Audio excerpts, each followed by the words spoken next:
इथून एकही आंदोलक बाजूला होणार नाही, इथून एकही आंदोलक माघारी जाणार नाही असं देखील यावेळेस सगळ्या नेत्यांनी म्हटलेलं आहे।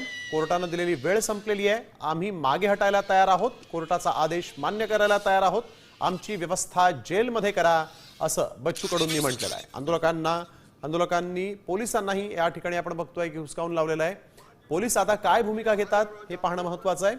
एकीकडे न्यायालयाचा आदेश घेऊन पोलीस इथं आले होते, त्यामुळे पोलिसांना कायद्याचा न्यायालयाचा आम्ही आदर करतो असं यावेळेस बच्चू कडू यांनी सांगितलेलं आहे। परंतु मग आता आमची व्यवस्था, गाड्या आणा, आम्हाला जेलमध्ये घेऊन जा असं म्हणत पोलिसांनाच पेचात पाडलेलं आहे बच्चू कडूंनी। आणि आता पोलीस काय भूमिका घेतात हे पाहणं अत्यंत महत्त्वाचं असेल। न्यायालयाच्या म्हणण्यानुसार आम्ही हे जेल भरो आंदोलन करायला तयार आहे किंवा इथून हटायला तयार आहे, पण पोलिसांनी आम्हाला इथून कोर्ट न्यायालयाच्या जेलात नेण्याची व्यवस्था करावी। बरोबर आहे ना?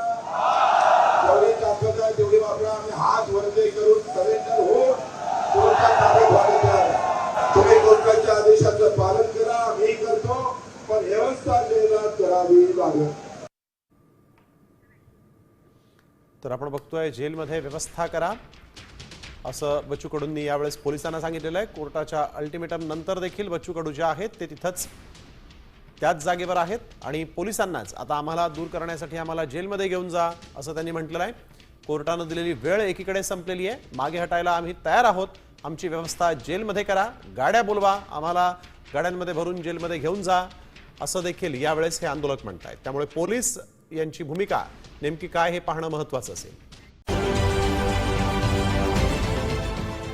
देश विदेशातील प्रत्येक घडामोडींचे लाईव्ह अपडेट मिळवण्यासाठी आता साम टीव्हीच्या सर्व सोशल मीडिया प्लॅटफॉर्मला लाईक, फॉलो आणि सबस्क्राईब करा।